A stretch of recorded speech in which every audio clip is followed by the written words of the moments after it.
Hey, everybody, welcome back to the Think Great Experience. I'm Erik and I have been looking forward to this episode for a long time. Today, we are joined by a fellow military veteran who served in the United States Army, who has also earned multiple degrees, has ran for Congress, and also is the founder of TakeCharge. I want to welcome Kendall Qualls to the Think Great Experience. Welcome, Kendall. Great to have you here. Erik, it's great to be here. Thank you for having me.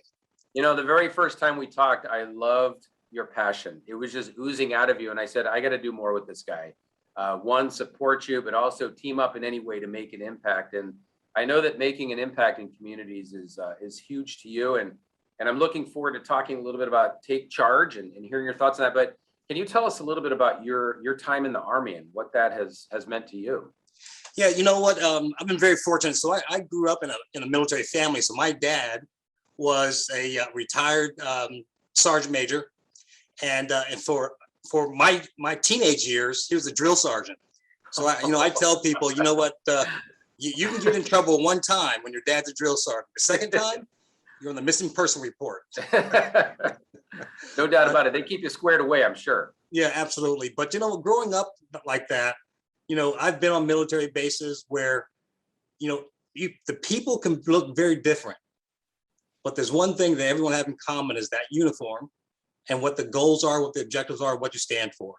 Yeah. So that idea was very early in my life, and I just took to heart. So I actually joined the military when I was 17 years old. I enlisted in the Army Reserves when I was 17, right out of high school.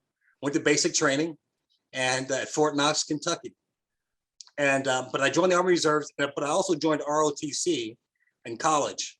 Okay. And so at that time, they had a program, it's called the Simultaneous Membership Program, where after 2 years of serving in the Army Reserves and in my junior year of college, I was commissioned as a second lieutenant.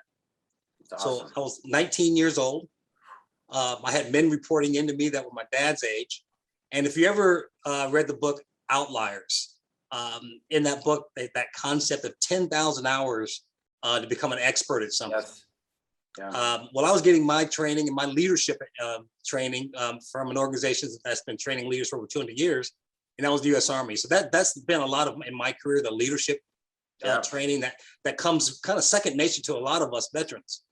And then after my 4 years of college, I went on active duty, commissioned as a second lieutenant in the field artillery. Okay. And really enjoyed that experience in the combat arms. I served in the United States, as well as on the DMZ in South Korea. Okay. It's interesting because you brought up the age difference between some of these newer officers and senior enlisted. And oftentimes in the workplace, and I know you've been a VP of Fortune 500 companies, so you're no stranger to the corporate workplace. Right.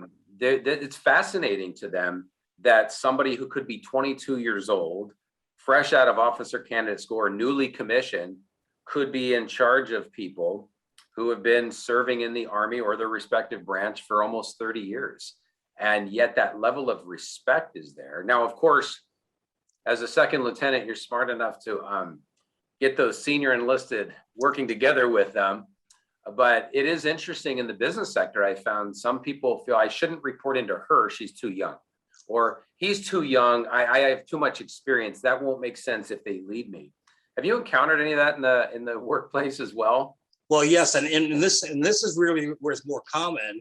I can't report to this guy because I'm smarter than him, or I have more degrees than her, or right. I'm a PhD and they're only this. Yeah. It is really about and I would say the civilian world, but a lot of pedigree is there.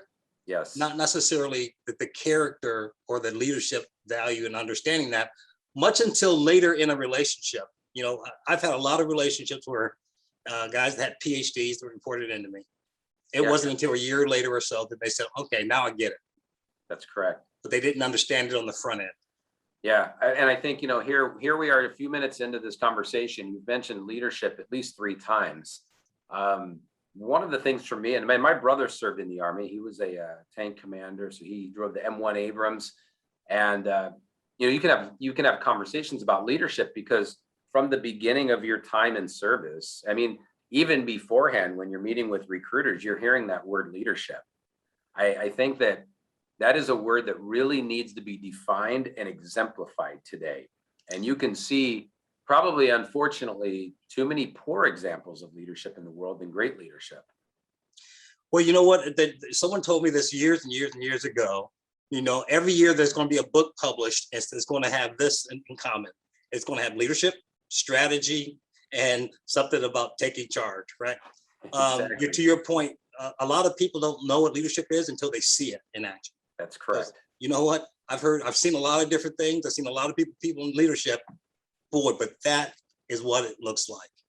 You know, and it's interesting because every branch of service has a definition of what it means to be a leader. So before we get promoted, we understand what the expectations are of leadership. But in the civilian side, the workforce, I found that most people they not only can't define it, they just get appointed a position, but they're never really taught the purpose of leadership. So they end up filling a position, not fulfilling a purpose, or as I like to say, they have a title, but they don't know how to blaze a trail, you know? Right. And I think that was one of the greatest lessons learned for me as my time in the Marine Corps. Wasn't just the training that was there, it was that development as a leader.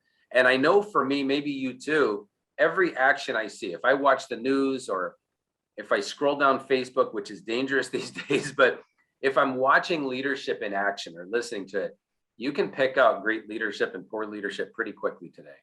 No, absolutely. Absolutely.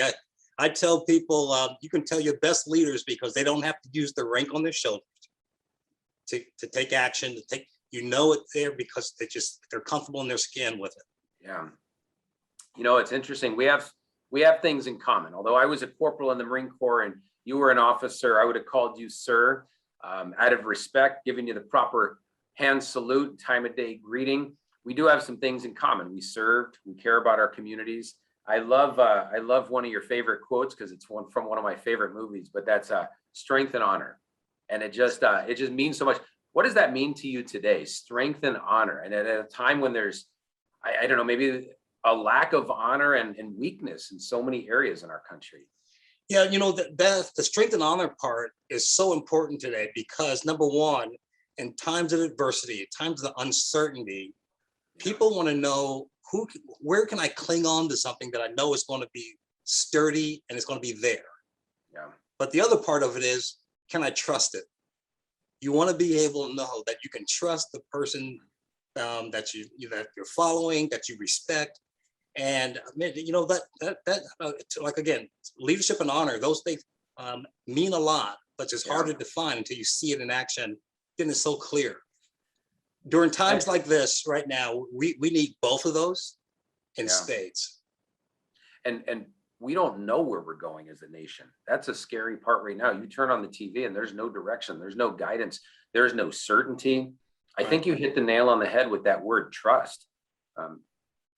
I think when you watch leaders speak throughout the country right now, trust is a huge factor. And I know, you know, when you ran for Congress or when you help out communities, I know for a fact in those realms, trust is going to be everything.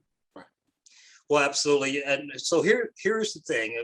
So when I ran for Congress, I'm again, you know, for your listeners and your followers, I've never been in politics, never wanted to be. I felt the need that to step up and for our country, because right here geographically, I'm in the western suburbs of Minneapolis, right at the epicenter where the George Floyd riot happened. Yeah. We have Ilhan Omar in the same spot here. The riots, you know, started here.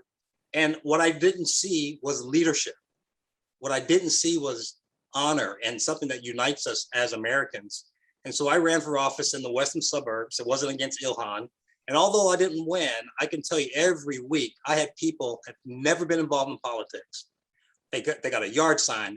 Every week they donated. They came to our office and said, you know, I've never done this before, but your message is more about America than it is about politics. So they're the reason why I'm doing this nonprofit Take Charge. Yeah, I've never done this before, but you know what? A country is a need of something that's bigger than us as individuals, that drives the message, that brings us together. You know, Kendall, I've seen more and more veterans step up and run for office in the last year and a half than I've ever noticed in quite some time. And I go back to our oath of defending the Constitution against all enemies, foreign and domestic. And I feel that veterans want to reclaim their country. I can feel it when I speak to them that their tour of duty may have ended, but their oath didn't. Well, you know, it's funny you say that. So I'm going to give license for people to use the same quote if they want, and they don't have to pay me a copyright. It is free of charge. I use it every time, especially when I speak in front of veterans. I say, look, I took the oath of office at age 19 to support and defend the Constitution, just like you said, against enemies, Yep. foreign and domestic. And that oath has no expiration date. And I love that. they rally behind that. I love it, and I feel that way. I know that everything that happened with the pullout in Afghanistan and the fallout from that, I've received calls not only from veterans who just need to talk. You know, this was very impactful what we saw, but also from patriots that were trying to figure out how to place those feelings right now. Right. And then maybe they never took an oath, but you could tell that that oath never expired in these guys and gals. That's In exactly fact, right. when we see things like this, when we see America maybe represented the way we don't want her to be represented, that oath starts to take a new energy inside of us. I know it has for me, and I've actually thought about following in your footsteps and maybe getting into the political side at some point and serving our country in a different arena. So I'm not announcing anything yet. I'm just thinking of things. Well, here's what I would do, Eric. You know, in fact, I encourage people, whether it's school board, city council, state legislature, we need veterans, we need Americans Yeah. to start serving and getting engaged in our government more so than ever. Yeah. So I ran at the federal level. What I saw when I ran, oh my God, we need a lot of people involved at every levels of our government. So Yeah. I encourage people, you know, whatever capacity you have in your life, find that opportunity, find that wherever that capacity fits, find a place to serve and run for office, because we have a lot of people that I believe that do not have the best interest of our country, that are actively involved in politics, undermining what we want to accomplish. Yeah, I agree. I think there's some people in politics to serve themselves. There's others that are there to serve Americans. And that's what attracts me the most. I knew at an early age. Another thing we have in common, I enlisted when I was 17. I remember I went down to the recruiting office in Pomona, California in 1987 and enlisted in the Marine Corps. I talked to all the branches. I found my home in the Marine Corps. And I don't know, right 3 weeks before I went into boot camp, I go to the movie theater and I see this little movie called Full Metal Jacket. I came out of there going, what? Wait a minute, what was this? But you know, it was the greatest experience that I've had in my life. And even though I got out after the first Gulf War in 91, you know, what you learn is that camaraderie and that brotherhood and that family feel that you have, it stays with you this whole time. Yes. And so you know what, as veterans, we understand about America because we served her. We understand about camaraderie because we achieved it. And we understand about looking out for each other. And so I may have to come and pick your brain at some point on running and get your thoughts on that. But I love that you're encouraging veterans and patriots to do that. We need more. Exactly. Now, here's another thing that we have in common. A few years ago, I had this crazy idea to do a foundation and I launched one, and I didn't know how to launch one, but I actually have a foundation. I'm the founder and president of the foundation, the Think Great Foundation, and we award scholarships to military spouses. So we do one thing and we love what we do, but it's been a journey to go into the communities and impact and find that support. It's been so rewarding for me. And I know that Take Charge has been for you. And when you were first telling me about it, I knew the need for it, but I would love it if you could tell our listeners a little bit about Take Charge. What made you feel the need to start that, and how we can help to support that? Yeah, sure. So, you know, it's simple. So my life has been a testimony to how great this country is. Mm-hmm. I came from literally nothing. Although I talk about my dad as a drill sergeant, I lived with him for part of my childhood. But when my dad came back from Vietnam, my parents divorced, and so I lived with my mother and my other siblings in New York City for a long time in the late '60s, when it was not good. I mean, literally, I lived in the ghettos of Harlem. Yeah. And then later in my childhood with my dad, who was in a trailer park. And I tell people, guess what? You know what? I've been called trailer trash, ghetto kid, and a lot worse in this country. But here's one thing I know, and I've lived it. Where you start in life is not where you have to stay in life. I love that. And what was so essential for me was I knew I wanted a different life. I didn't know how. And I got an education. I worked hard. And what I saw over the course of my life, Americans, regardless of race, they help people when they see them trying to better their lot in life. They don't put a filter on it. And then, yes, we've got knuckleheads that, are racist people. But I share people, look, there are racist people in this country, but the country's not racist. That's correct. They are not the narrative. They're the exception, not the rule. And unfortunately, our media that has a large footprint across our country, they make the exceptions. They try to make the exceptions, these racist people, the rule of the narrative of our country. And so wrong.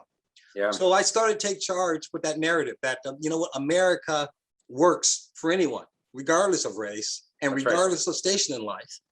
And there's so much evidence. There's so much evidence out there to support that. Absolutely.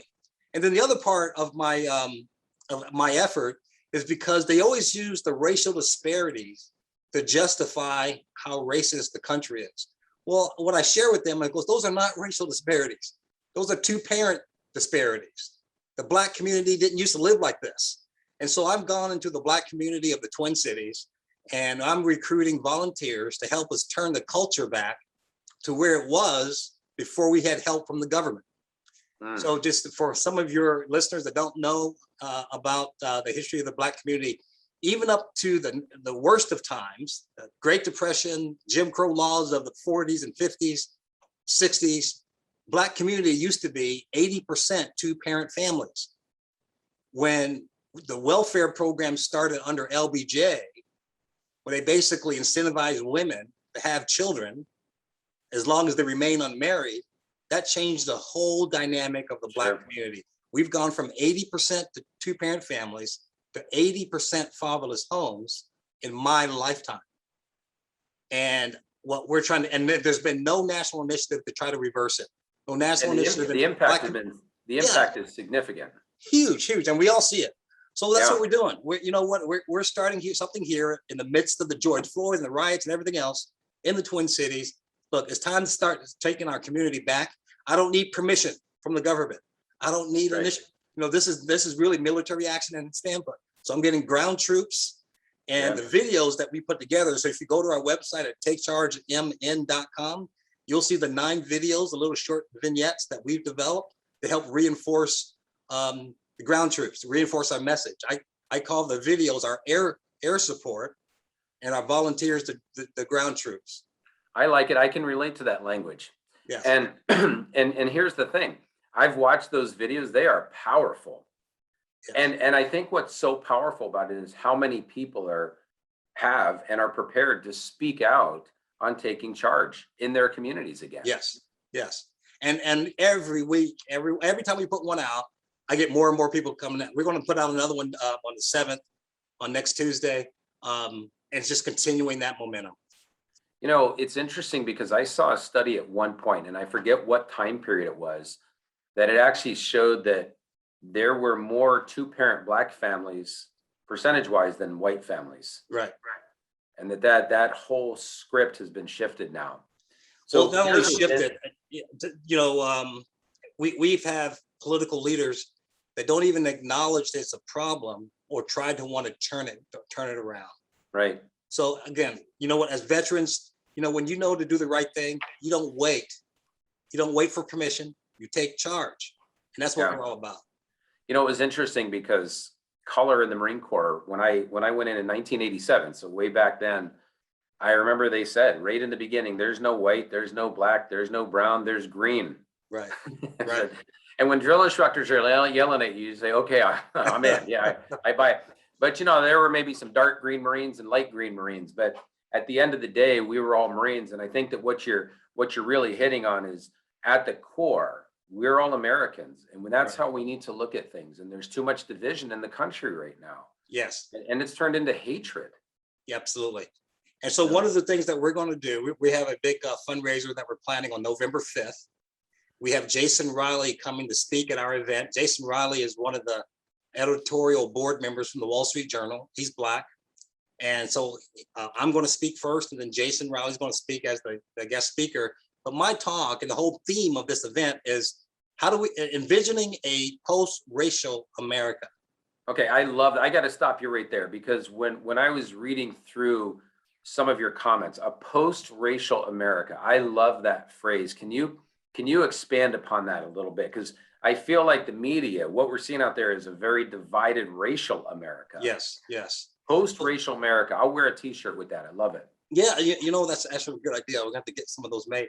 But it is really moving beyond racial strife. And so part of my message is going to be to Black Americans, especially the predominant culture in the Black community. I call it descendants of American Black slaves like me, are Christians. And a cornerstone of the Christian faith is forgiveness.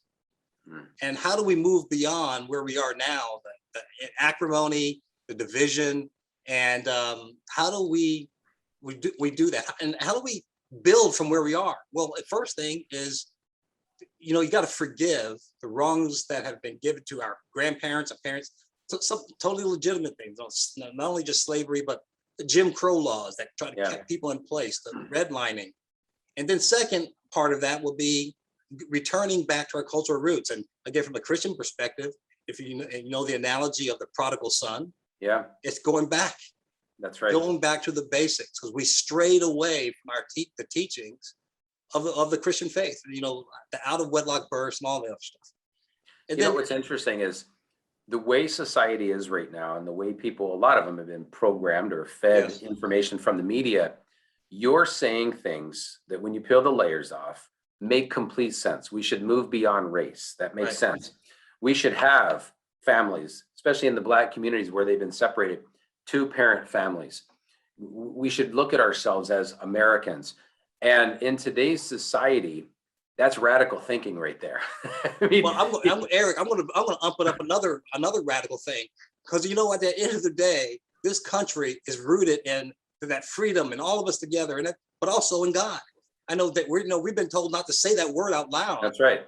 And you know, look, we're not going to preach at people. I'm not going to be Bible thumping, but I'm also not going to apologize for my Christian faith. That's right. Well, you know, it's interesting because there's been people, like when I speak, I'll go speak all over the country. And, you know, we've had people inquire, and they said, well, are you going to speak about the Marine Corps? I said, well, yeah. And they said, well, it might offend some people. I said, then I probably shouldn't be your speaker. That's okay. You know, it's okay. It's part of who I am. I'm very proud of it. If it bothers you, find another speaker. It's okay. I'm unapologetic about it. And I agree with you. I don't preach anything. I don't take the stage and say you should join the military any more than I say, here's my faith, you should have it too. But as Americans, we've lost that sense of freedom to just talk. Well, here's a scenario when we're afraid, not just to say who we are as Christians or who we are as a veteran. You get, and this happened in this city, in this state. You have a city council that votes not to do the Pledge of Allegiance anymore because it offends new immigrants. Well, wait a minute. Are you going to stand up for what you believe in, or who we are as a country, or are we going to where's the moral authority of the stance of who you are and what you stand for?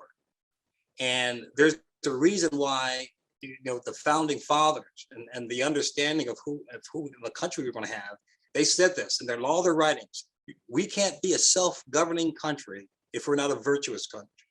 You don't get virtue from the App Store. That's right. And number two, we have to be a literate country.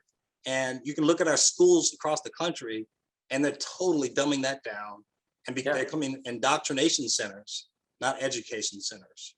Yeah, that's correct. And they're again starting to divide people at a very young age. And they're starting to, you know, it was interesting. You always see those, you know, those cute pictures or memes that, you know, here's a little white kid and a little Black kid that get along, and it says, you know, we're not born as racists. Right. And what you're finding now is some of the teachings or some of the information that's shared with them is actually promoting it at such an early age now that it becomes natural to them, something that we've fought against for so long. And it's incredible because everything that you're saying is an undeniable truth. We should Yes. view things this way. And let me ask you this then. When you launched the organization and you launched the mission, and here you are encouraging people to take charge, what was the reaction in the communities? So the communities have been in that mode for some time now. Yes. And here you are coming in as a new voice saying, here's another way of looking at it. Were you met with resistance by members of the community when you first started talking about it? I'm sure some embraced it, but did some have a hard time with it? Well, first of all, no one's done this or said this in so long. So the ones who didn't agree with it, they said nothing. And I'm a big opposing guy. So they don't know how to take me. But what I can tell you, the receptivity has been humbling and honoring at the same time. Those people that you've seen in those videos that you watch, all of those people are the volunteers from the community that I asked to join us. I have 26 so far in just 6 months. And my goal is to recruit 50 to 75 by the end of the year. And they're got none of them are getting paid. All of these are volunteers, and they're former gangbangers to executives in corporate America locally. Yeah. And also I have former moms that were on public assistance to moms that were that are retired corporate executives, corporate attorneys. So there's a broad range of people that have credibility in these communities. They said, you are so right. They were looking for someone to come along, Yes. and basically lead that process. Almost unplugging them from the system, right? Exactly. That system of dependency. I'm gonna write. You're like Morpheus from the Matrix. You're unplugging people from the machine. Yes. Yeah. So how many years? When did you actually start? And in February of this year. Okay. And so, in addition to a mode that was set in place a long time ago, here's a couple obstacles that exist. In addition to, the media and big tech and other obstacles, we'll pay you unemployment and a little extra to stay home. Or we're going to teach new theories in school. Right. You've had to come across some of those roadblocks. How do you address those things? Because you're asking people to, take charge in their communities, but also of their lives again. When the opportunity to let the government do stuff for you is greater now than ever. Well, here's the scenario. The women and these are moms and grandmoms, because some of these people have lived. They trusted the system, and they've seen how it nearly ruined their lives and the lives around them. And some of them got off and started working and trying to steer in a different direction. So I'm recruiting the trainers. I call the train the trainer process. Yeah. I'm recruiting the trainers. These trainers are going to be recruiting the people that are still plugged in. Yeah. And what they've seen is everything I'm saying is right. They didn't know how to do it on their own. And because of the support I've gotten and the contributions to our organization, we have a platform now that's no other organization in the country that has it. Whenever someone talks about, the Black community, typically what you hear is something loud, angry, and negative. And we need, and racist. There's not a platform where you can go to a place that says, yes, there are, if you're looking for racism in this country, you'll find it. But if you look for opportunity, you'll find it 100 times over. That's us. Okay. I love that you're giving people a voice. Giving people a voice that never had it on the other side of the spectrum. And again, I'm not the center focus of those messages. It's really the people we're recruiting from the community. And like I said, it's resonating. And then the next step is how do we do it? How do we plug in? Because there's tons of Americans around the country that want to help these kids start to see a different future. They can do it on their own and do it much better because they're being used by these politicians. So I know it all started here locally in the Twin Cities area. How far have you expanded out now, even in Minnesota? But have you reached out to any other states or been contacted by other states? Yeah, it's interesting. So we're 7 months into this, and I don't want to get ahead of my skis on this. So we're building a framework that we can then replicate beyond Minnesota. I've gotten calls, emails from 21 other cities. Can you start a TakeCharge chapter here? So it's going phenomenally well. I've been on Fox News 3 different times. I've been on, national radio syndicated shows 4 times. The message is getting out there without one solicitation. We haven't done a media campaign. This is just It's the happening grassroots. organically. Yes. Oh, and that's how you know you're doing things right. And that's how you know that the message is genuine. And I know authenticity and being genuine is important to you. So, something that started up 7 months ago that is getting that type of coverage and that type of attention is not only relevant, but it's so needed right now. Well, it's definitely now, because you mentioned it with the critical race theory, because here's the issue with the critical race theory that's being pushed in schools, corporate, even in our military, which is something I've been contacted by a group of retired generals that are trying to stop it being pushed at the Naval Academy, Air Force, as well as the West Point. And the key is, this is not a black-led movement. It's a political progressive left movement that's anti-white, anti-American, and anti-Christian. And it's causing quite the stir. I mean, there's people speaking out all over the country right now. Absolutely. If you want to hold a workshop and have people come to it, that's one thing. I'm not sure where that fits into the education curriculum. You know what I mean? Agreed. There's our kids in school are having trouble enough just spelling. And we're gonna I mean, seriously, they have trouble spelling when they're just handwriting. Well, they don't handwrite, they print. But there's enough things that we could do to prepare them for the real world, rather than indoctrinate them with theories, that divide people. I'm nothing against theories. However, when it's divisive, we just have to take more action. We have to take charge, because I feel that in many cases right now, the feeling throughout the country is it's the divided states of America. It's not united anymore. It's being driven that way. This is not happening by happenstance. And here's the issue, Eric. This is why it's so important. There is no civil rights movement to say, Black people, we want more rights to the U.S. Constitution that we don't have. We have that. Right. There is no better time in America today for anyone of any color, of any circumstance, to be able to fulfill their dreams. We've always had people that leaned very left in this country in a communist perspective, always. Yeah. They used to even be called communist, but they learned their lesson not to use that label. They use something else now. Sure. But here's the scenario around this. This is why it's important for us to be together. They're using racial division, divide, because in fact, the critical race theory, it used to be called critical theory, was a foundation or a platform that was developed by the Communist Party people back in the 20s, updated in the 70s. And the only thing they did different was put race in the middle. Right. Because they knew they couldn't divide us on class in this country because the middle class was so large. Right. They knew they can divide on race. And that's what they're driving. Well, and I think that, that makes your organization, the ability for people to take charge, more necessary now than ever before.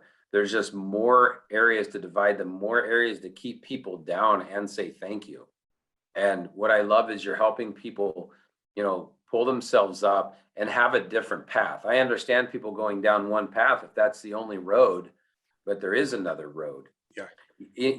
I'm impressed with the amount of volunteers you already have and your vision for more volunteers, even here just in the state. I can only imagine when it goes national on a bigger scope. But what does a day look like for a volunteer in your organization? What does a volunteer do to help out? The cause? So there's two types. So in the Black community, again, I try not to tap people too much because again, they're volunteering and they have a life and work and family. So I might ask people, look, we're going to put together another video to communicate some certain points. Would you like to be a part of that? So they might be a part of some of our media production. Yeah. Or we're in front of, in fact, we just had this the other day.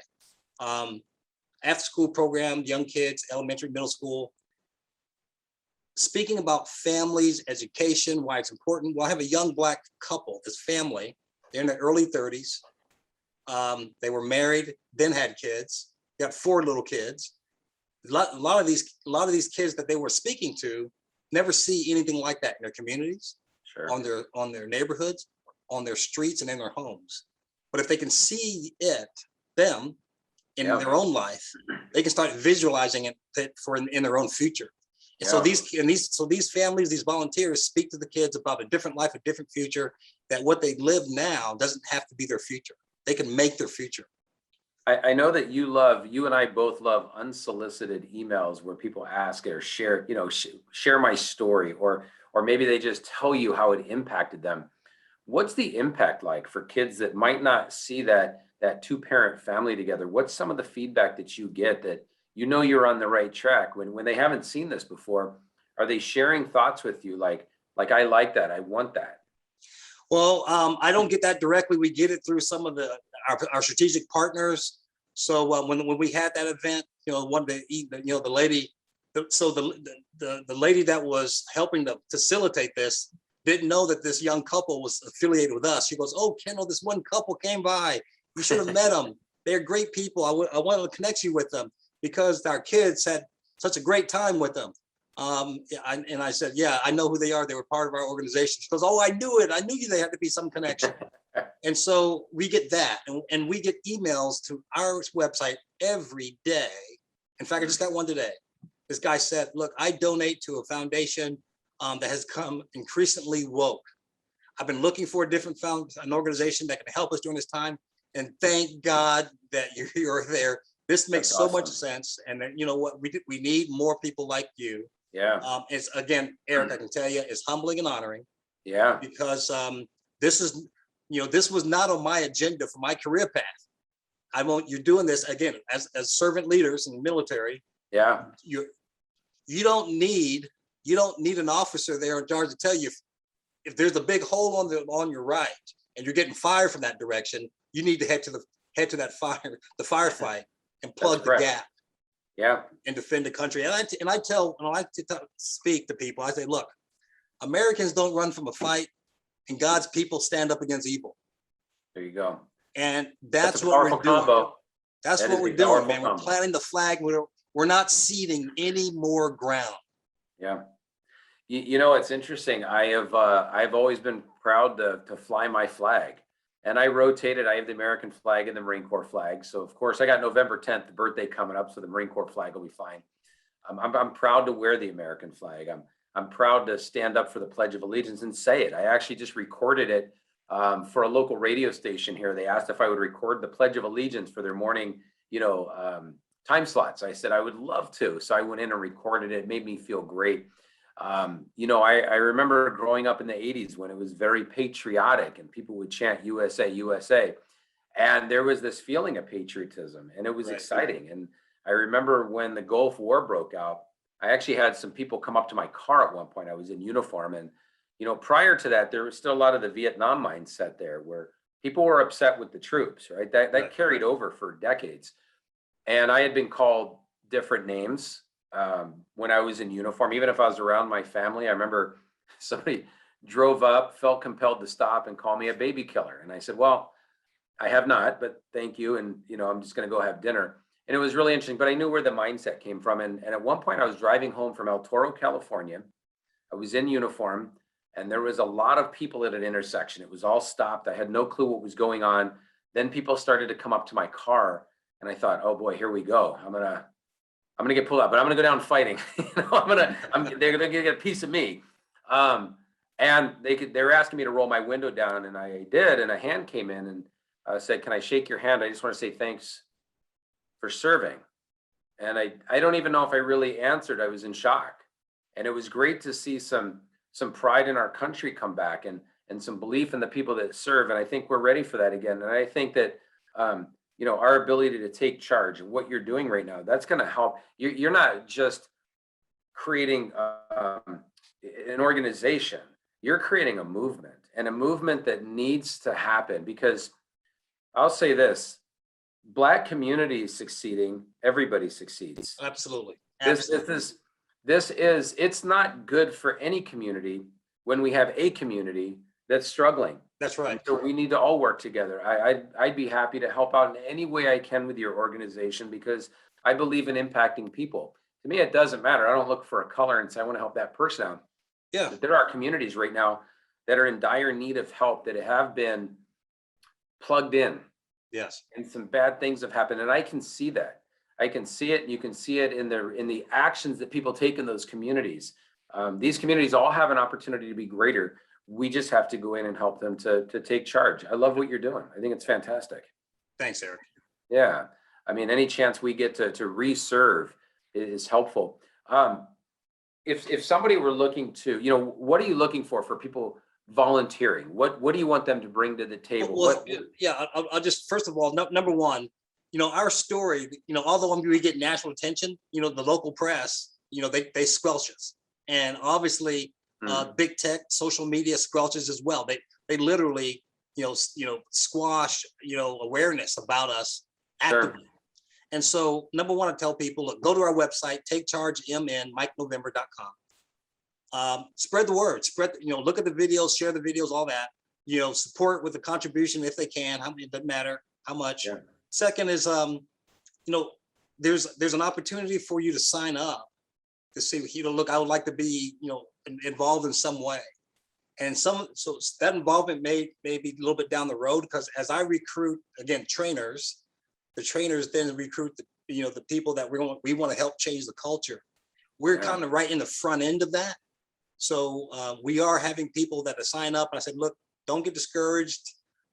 This might be a while, but what I'm looking to do, for example, not just people that have, kind of tutor, but that next step. Look, I want to learn what about business? Tell me what, once you did get that job, what did you do to further on get promotions, and how do I develop myself in that way? So yeah, it's going to be literally people that people can connect with, that have been down that road, that they can help achieve those same successes. What was interesting about listening to the videos on your website is it's a breath of fresh air. It feels good to hear people of color sharing their successes. We just don't hear it enough. And I think it puts faith back in mankind and humankind in America. I mean, that's what I got. As I was going through, I thought, well, let me check out a couple of videos. Well, anyways, I watched them all because they're kind of addictive. They feel good. Yeah. And you want to see more people sharing some of these successes. So what you've done is phenomenal. And 7 months in, you've had the success and the impact. What is your vision for the next few years? What does this become even 3 years from now? Yeah, what I want to be able to say is that, look, we're starting to see the needle. I mean, look, for example, I can give you this one school that we support. The graduates of this, this private parochial school in the inner city, these kids graduated and now they're getting married. Well, they invited all these different people. None of the people, there's 100 or so people in this party, have never been to a wedding before. Wow. I want to start to see the change in the needle of marriage applications, and these different zip codes start to, you can look at, in the county clerk office, how many marriage applications. I'd like to see that, like, just turn. I don't need to see it go from where we are now to 50%, but right, that we're turning a corner, and that we're seeing Take Charge chapters that are spreading out in some of the major cities across the country. I love that you're going to be tracking some of the metrics that are so important. Marriages, dads in the houses. Right. I mean, that's huge. Moms coming off of assistance. Right. So, there's a lot of people that agree that empowerment's important. There's not a lot of people that know how to do it. And Kendall, you have figured out how to empower people who have had a lot of power robbed from them. And I think that you're plugging them out, unplugging them from the system and plugging them into empowerment. And every time, I watch a video, every time I hear what you're doing or speak to you, that genuineness of what's in your heart that you're doing, it inspires me to do more. I mean, you are extremely dynamic, my friend. I'm you're being overly gracious. Well, if anything, this is the American spirit, man. I tell people when I speak, you know what? Half of me feels like Paul Revere, and the other half feels like Chuck Connors from The Rifleman. Hey, I grew up watching that show too. My old man had it on all the time, and you get hooked on that. you can never get tired of that opening, how fast he was. Yeah, yeah. So talking it is really the American spirit that we all have. Yeah, And just look, it's time to step forward and stop waiting on the politicians that we have in office, the sanctioned leaders. There are more leaders than us in the ranks of American population than we have that are serving this country. And I think we need to fill the void, fill the gap. that's awesome. I love that. I may have to work fill the gap into our title of this episode. I always listen to see where we're going with a title. I love a good title. Well, let me ask you this. I remember writing Think Great, the name of my company, on a napkin in a coffee shop over 10 years ago in California. I was a VP of a media company, and I wanted to do something more with what I had inside, and I wrote Think Great. I wanted to teach people to think great. How did you come up with the name? How did you come up with it? When did you know and you said, this is it? Because there could be a lot of different names for your organization, for what you're doing, but how did you come up with? Take charge. How did It's you come up interesting. with that? I came up with it, not in happenstance. It was one of my supporters said, we want you to start this foundation. And I think a good name for it is this. I said, where'd you get that? She goes, well, you said it in one of your talks. Huh. He said that, when you were coming up, I said, look, I didn't wait for anyone. I took charge of my own life. Love I that. took charge of my own. And it's one of those things, you say it, but you didn't know you were saying it. Yeah. It's just unconscious, unconscious. That's how you know it's meant to be. Right. I love the fact that people can take charge of their lives. They can take charge of their actions. They can take charge of their thoughts. They can take charge in their communities. They can take charge in their families. There's so much to that. Yes. What you do is inspire. You inspire people to take action. If somebody's listening right now, and maybe they're in a Black community, maybe they're hearing your message and saying, you know what, I want to strive for greatness. Maybe they're not in that community, but they want to strive for greatness. What would you tell any American right now that just wants to pursue greater results in their life? You got any tips for us? I do. The opportunities are here now. If I was starting out as a kid, I wouldn't necessarily go to traditional university. For example, there are universities or colleges that are focused in the trades, electrical engineering, construction management. That, for people just starting out that come from families where there's, they were the first one to finish high school or first one to finish college. If you're coming from that kind of family, that's where the opportunities are in this country right now. I've already been at several of these schools. 3 to 5 years out of those schools, those universities, you'll be making $120,000 a year. They can't fill the jobs enough because the demand is so strong and they're not getting people into them. Now, if you go to a traditional college in liberal arts, you graduate, guess what? In 40 years old, you're going to be working in a cube in a big center. Nobody wants that. Just like Neo, right? See, more. See, I like where you're going with this because they got Matrix 4 coming out. I don't know if you heard about that, but no, I didn't. You may have to get Lawrence Fishburne to come in and help spread the message. But it's what I love with your Take Charge message is you're breaking the status quo. You're getting people to think differently. In my opinion, you're getting people to think great. So you're kind of helping out our cause too. And maybe there's some synergy down the road to get people to take charge and think great at the same time. But we have 2 words in our companies, in our organizations, and yet those 2 words for both of us are so powerful. Well, it is powerful because it is really like I said, if you want to look for racism in this country, you'll find it. If you want to look for negativity, you'll find it.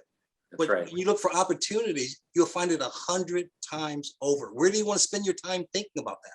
That's correct. It's over here, especially if your life is in the dumps or you're not happy with what you're doing. The opportunities are there. You just need to think there and then surround yourself with people that are thinking the same way and listening to programs like this that can kind of give you some ideas to move forward. And I think what you said is so critical, surrounding yourself with people who are going to help you to take charge, empower you, not enable you. There's so much enabling out there, very little empowering. We'll keep people down to get their vote. We could lift them up and enhance their whole life, but that's not happening like it should be. Right. And so I think, you're creating a tsunami of enhancements. I'm big into each word I choose. But you get me fired up because I start thinking about the full impact of this is so great for our nation. It's beyond any just one community. It starts in the community, but the ripple effect of positivity, growth, development, unification, which is scary to a lot of people, it's unlimited.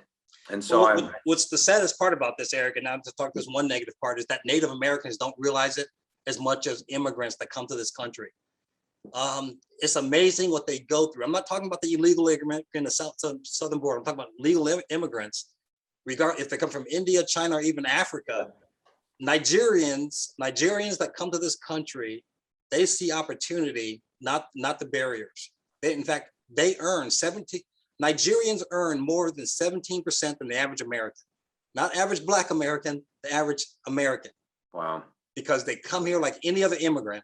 They see opportunities, and to take advantage of this, not take advantage in a bad way, but see where they can bring innovation, service, and just ways to lift up their companies, their organizations, and themselves. And we see, unfortunately, Native Americans, regardless of race, don't see those same opportunities that they see. That's correct. And I think that, we get distracted intentionally or unintentionally, looking for other things. Like you said, we could find racism if we're looking for it. We could find negativity if we're looking for it. We could find opportunity if we're looking for it. I mean, this is the land of opportunity. It's not the land of racism. Well, that's right. And we got too many people worried about microaggressions and not focus on macro opportunity. There's another t-shirt. I mean, man, you're gonna have no shortage of amazing sayings, but that's what it is. We're going to go exactly where we focus our thoughts. Right. And sometimes I think people that have negative thoughts, whether they're looking for racism or looking for division or looking to be angry at something, they not only may find it, they may help to create it. Yeah. And that's what I see as the biggest problem. It takes a lot of courage to do what you're doing, because I know there's a lot of there's going to be a lot of pushback because you're going to disrupt the apple cart. There's going to be a lot of pushback because you're going to get people to think for themselves. Imagine that. That's a great concept. Just think for yourself. Take charge and think for yourself. Right. Well, I cannot tell you how grateful I am. I know you have a lot on your plate. I know you're making a huge impact, and I just can't tell you how grateful I am that you took some time to share some thoughts on the Think Great experience. And I hope that you could not only come back and visit with us, but could you share your website again in any way that our audience can reach out and connect to help support you? Sure, Eric. So the website is takechargemn.com, takechargemikenovember.com. Love it. I love it. And as I said to you when we were first talking a little earlier, it's absolutely an honor to always have another veteran voice on the other side here. And I am committed to help support you and your organization. So at any point, please feel free to reach out. The Think Great team is your team. We're here to help support you. We love what you're doing, and we're excited to see your vision become a reality, my friend. Thank you, Eric. And likewise, we're here to help support you as well. Let me know what I can do to help. Sure will. Have a great day. Thanks so much. Take care. Bye.